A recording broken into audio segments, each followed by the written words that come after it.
अस्सलाम वालेकुम। उम्मीद है आप सब लोग खैरियत से होंगे। तो आज की जो वीडियो है वो एक एक्सपेरिमेंट है जिसके अंदर हम देखेंगे कि काली लिनक्स के अंदर जब हम 1 मिलियन फाइल क्रिएट करते हैं तो उसका सिस्टम के ऊपर, सीपीयू यूजेज के ऊपर, रैम के ऊपर और स्टोरेज के ऊपर क्या इफ़ेक्ट आता है और किस तरह से हमारी सिस्टम की परफॉर्मेंस उससे अफेक्ट हो सकती है। तो till now I have no idea what the results are going to be. तो सबसे पहले मैं आपको अपनी सिस्टम की कॉन्फ़िगरेशंस बता देता हूँ। I am using Intel i7 5th generation, 8 GB DDR3 RAM and 256 GB of SATA SSD। तो ये मेरी CPU की कॉन्फ़िगरेशंस थी। तो यहाँ सबसे पहले मैं अपनी सिस्टम की करंट CPU यूजेज को चेक कर लेता हूँ। तो उसके लिए मैं इधर आके जब टाइप करूँगा मॉनिटर तो मेरे सामने ये ऐप आ जाएगी और मैं इसको जब क्लिक करूँगा तो इस तरह ओपन हो जाएगी ये मेरे सामने। तो यहाँ पे हम देख सकते हैं कि रैम, CPU और सारी चीज़ें हमारे सामने शो हो रही हैं। जब मैं CPU के ऊपर क्लिक करता हूँ तो यहाँ पर सबसे ज़्यादा CPU यूजेज हमारी कैज़म की है। अब कैज़म मेरा स्क्रीन रिकॉर्डिंग सॉफ्टवेयर है जो इस वक्त मैं यूज़ कर रहा हूँ और ये रैम 147 MB यूज़ कर रहा है। और रैम के ऊपर जब मैं क्लिक करता हूँ तो सबसे ज़्यादा रैम यूजेज जो है वो हमारी जीनोम शेल की है। तो जीनोम मेरा डेस्कटॉप इन्वायरमेंट है जो कि ये रैम यूज़ कर रहा है। तो मैं इसको क्लोज़ करता हूँ और अब हम देख लेते हैं प्रोसीजर 1 मिलियन फाइल्स को क्रिएट करने का। तो जैसे कि मैंने आपको अपने साइबर सिक्योरिटी रोड मैप वाली वीडियो में बताया था कि हम बैच स्क्रिप्टिंग को यूज़ करते हैं अपनी टास्क को ऑटोमेट करने के लिए। तो बजाय इसके कि मैं मैनुअली बैठ के 1 मिलियन फाइल्स को क्रिएट करूं, मैं एक बैच स्क्रिप्ट का यूज़ करूंगा जो कि मेरे लिए 1 मिलियन फाइल्स को क्रिएट कर देगा। अब उसके लिए मैं टर्मिनल को ओपन करूंगा। अब यहाँ पर हमारे पास बैच स्क्रिप्ट लिखने के दो तरीके हैं। पहला ये कि मैं डायरेक्टली टर्मिनल के ऊपर बैच की जो स्क्रिप्ट है उसको लिख के एग्जीक्यूट करवा दूँ। दूसरा ये कि मैं एक फ़ाइल क्रिएट करूँ .sh एक्सटेंशन के साथ जिसके अंदर मैं अपने बैच के कोड को रखवाऊँ और उसके बाद उसको एग्जीक्यूट करूँ। तो I will prefer second method. तो एक फ़ाइल क्रिएट करने के लिए हम यूज़ करेंगे टच कमांड का। I will type touch and myscript.sh।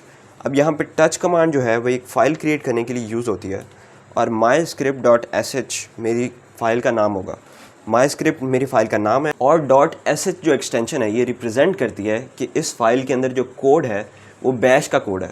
तो टर्मिनल इस बात को समझेगा कि इसके अंदर जो कोड है वो बैश का कोड है, उसको डायरेक्टली एग्जीक्यूट करवा देगा।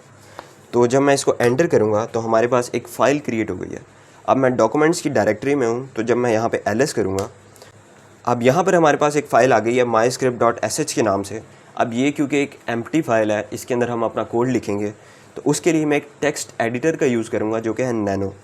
I will type nano myscript.sh और जब मैं इसको एंटर करूँगा तो हमारे सामने ये फ़ाइल ओपन हो गई है। जिस तरह से एक txt फ़ाइल होती है, आप उसको txt एडिटर से ओपन करते हैं तो वो अंदर से एम्प्टी होती है और फिर आप उसके अंदर लिखते हैं। बिल्कुल इसी तरह ये .sh फ़ाइल है जो कि मैंने नैनो एडिटर से इसको ओपन कर लिया है। अब यहाँ पर मैं इसका कोड लिखूँगा जो कि हमारे लिए 1 मिलियन फाइल्स को क्रिएट करेगा। तो उसके लिए मैं फॉर लूप का यूज़ करूँगा।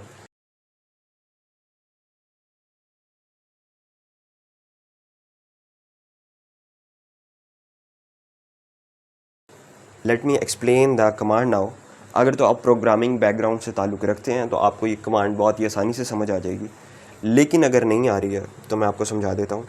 फॉर आई इन दिस क्या करेगा, फॉर लूप चलाएगा। आई बार बार रिप्लेस होगा इन नंबर से, 1 से स्टार्ट करेगा आई रिप्लेस होना और 1 मिलियन तक रिप्लेस होता जाएगा। यहाँ फिर क्या करे, डू की कमांड जब यहाँ पर आ गई इसका मतलब है अब ये बता रहा है कि करना क्या है। अब करे क्या, ये यहाँ पे टच कमांड का यूज़ करे जो कि हमने अभी इससे पहले भी यूज़ किया है एक फ़ाइल को क्रिएट करने के लिए। तो सिमिलरली यहाँ पे टच कमांड भी फाइल्स को क्रिएट करेगी।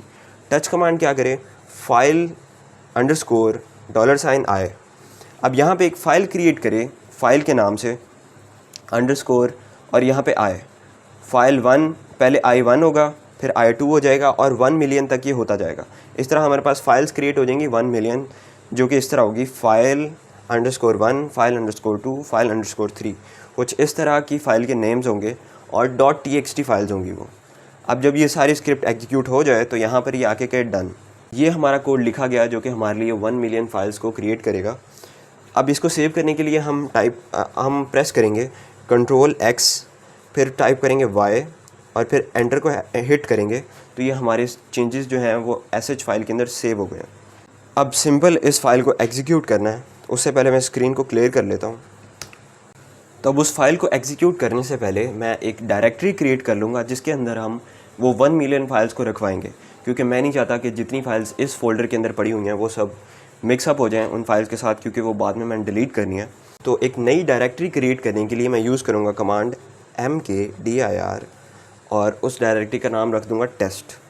तो जब मैं इसको एंटर करूँगा तो हमारे पास एक डायरेक्टरी क्रिएट हो गई है। मैं आपको ls करके दिखा देता हूँ।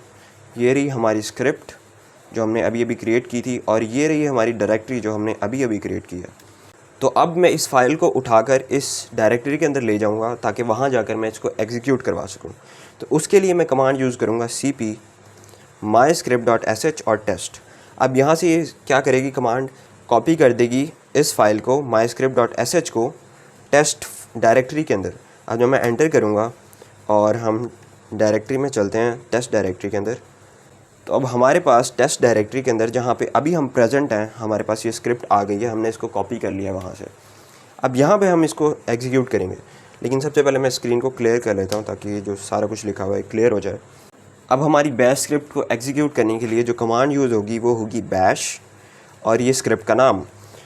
अब इसको एंटर करने से पहले मैं आपके सामने मॉनिटर भी ओपन कर देता हूँ ताकि हम साथ साथ CPU के यूजेज के ऊपर भी नज़र रख सकें। तो इसको मैं इसका साइज़ छोटा करके इसको यहाँ पर ले आता हूँ और यहाँ पर आकर मैं इसको एंटर कर दूँगा।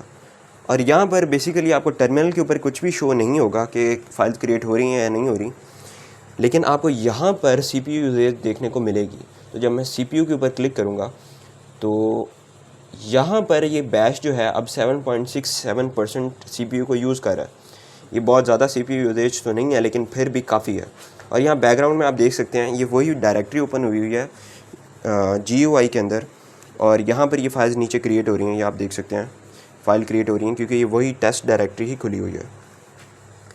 अब मैं यहाँ पर इन चीज़ों को वापस ले आता हूँ और यहाँ पर हम CPU की यूजेज को चेक करते हैं। तो ये 6.76 यूजेज के ऊपर फ़िलहाल जा रहा है, और रैम अगर हम देखें तो 2.88.3 MB यूज़ हो रही है। तो जितना मैंने एक्सपेक्ट किया था कि ये सिस्टम के ऊपर लोड डालेगा उतना ये लोड क्रिएट नहीं कर सक रहा। तो हम इसको टाइम देते हैं ताकि ये होता रहे, और तब तक हम इसकी CPU के ऊपर नज़र रखते हैं। अब CPU यूजेज थोड़ी सी बढ़ गई है और 8.50% पर आ गई थी, लेकिन अब ये दोबारा 7.75% पर आ गई। इसके अलावा अगर हम देखें कि ये हमारी SSD के ऊपर क्या अफेक्ट डाल रही है, तो यहाँ पर अगर हम डिस्क के स्पेस के ऊपर आते हैं तो मेरा नहीं ख्याल कि कुछ भी डिस्क स्पेस ये यूज़ कर रही है, क्योंकि यहाँ पे N लिखा आ रहा है। तो इसका मतलब बहुत ही मिनिमल डिस्क यूजेज है इसकी। बाकी ये CPU जो है वो कंसिस्टेंटली 7 से 8 के दरमियान यूज़ कर रहा है, और रैम कंसिस्टेंटली 288 MB यूज़ हो रही है। I was not expecting the results like this.